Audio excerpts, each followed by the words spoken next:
Shri Tuljabhavani complex 1 BHK 2 BHK and shop project by Shri Tuljabhavani developers Gavantiwada opposite Asha park near Bharadnaka Malvan Sindhudurg. आपल्या स्वप्नातील घर प्रत्यक्षात। Contact details for booking 9773 71 27 27 9404 15 53 77 9969 16 05 16 9404 44 80 27। Koregaon विधानसभा मतदारसंघातील उमेदवार शशिकांत शिंदे यांच्या 350 कार्यकर्त्यांवर तडीपारीची कारवाई करण्यात आली आहे। आज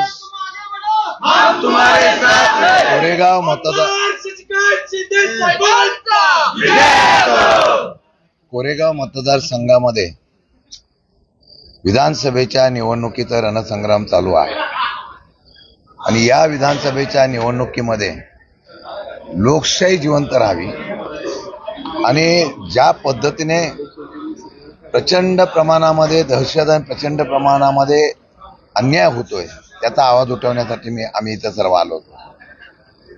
पहिल्या वेळेला मतदार यादीतली नावं रद्द करण्यात आली,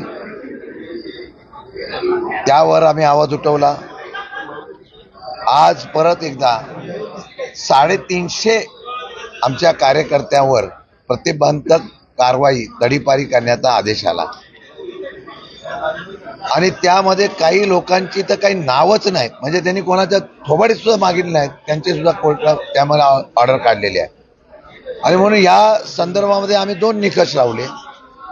मग तुम्ही कारवाई केली असेल तर तुमच्या 10 वर्षाच्या कारकिर्दीमध्ये जेवढे रेकॉर्डवर आहेत त्यांना तुम्ही कारवाई केली का? आमचं म्हणणं तशी केलेली नाही। फक्त ठराविक पक्षाचे कार्यकर्ते, ठराविक पक्षाचे पदाधिकारी बघून त्यांच्यावर कारवाई केलेली आहे।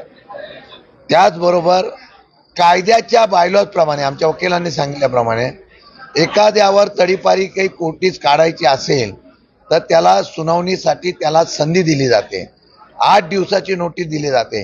जे कलम लावलेलं आहे ते कलम आता घटना बाह्य झालेलं आहे, ते कलम न लावता नवीन कलमाचा आधार घेणं गरजेचं होतं, पण त्या कलमाचा आधार घेतला ते कलम सुद्धा चुकीचं आहे हे आमच्या वकिलांनी निदर्शनास आणून दिलेलं आहे। ज्यामुळे ही नोटीस बेकायदेशीर असेल आणि जाणीवपूर्वक पॉलिटिकली होत असेल तर याचा निर्णय द्यावा असा मी मागणी केली।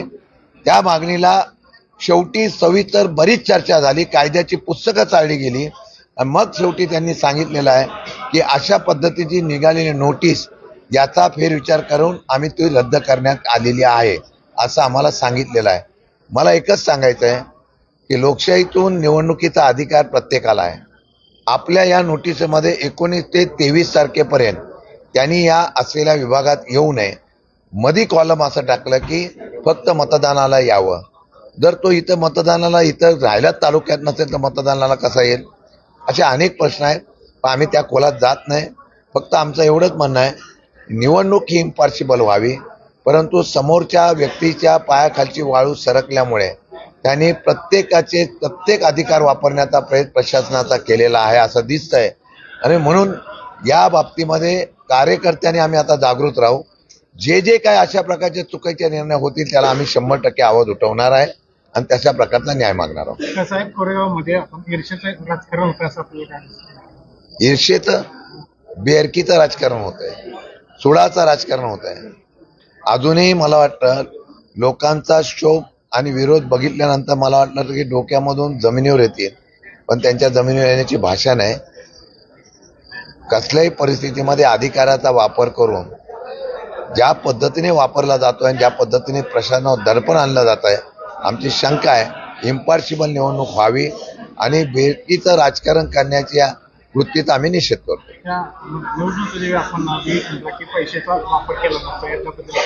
माझ्याकडे फोटो आहेत, आमच्याकडे फोटो आहेत, पैसे वाटताना फोटो आहेत। अख्ख्या घराघरामध्ये 5,000 रुपये वाटायचा प्रयत्न सुरू आहे, प्रत्येक मतदाराला प्रलोभन देण्याचा सुरू आहे। मला मतदारावर विश्वास आहे, कार्यकर्त्यावर विश्वास आहे, ते पैसे पण घेतील पण मतदान 100% त्याच्या विरोधात जाऊन माणूस जो आहे चांगला त्याच्या पाठीमागे उभं करतील।